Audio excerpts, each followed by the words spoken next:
52, most of us were fortunate enough to grow up with both or at least one of our parents. But just for a second, imagine if your parents that loved you so much gave birth to you, but before you were old enough to get to know them, they passed away. But they left a journal, and inside of it contained their dreams, hopes, thoughts, and their wishes for you. Wouldn't you at least read that journal to get to know them a little bit? We often abbreviate the Holy Bible, the Bible, as an acronym saying basic instructions before leaving Earth. But the truth is, it's so much more than basic instructions. It's a love letter from your Father.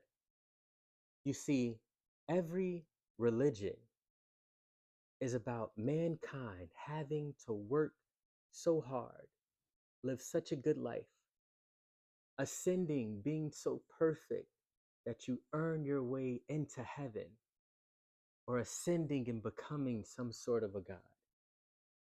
But Christianity, which isn't a religion as much as it is a relationship with the true God, is about the one true creator God stepping out of heaven and coming down to earth that we may experience him and know that he understands all of our pain and suffering. He understands our joy. It's about him coming down, spending time with us, not us having to be perfect so we can go up to where he is. Far too often we put God on trial, questioning, why would God allow these things to happen to me? Why would he allow children to suffer and all the problems in the world? Those questions are okay to ask.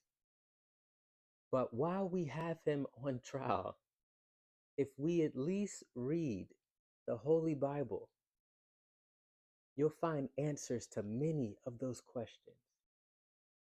And you'll get to know what your Father, who loves you so much, truly thinks about you.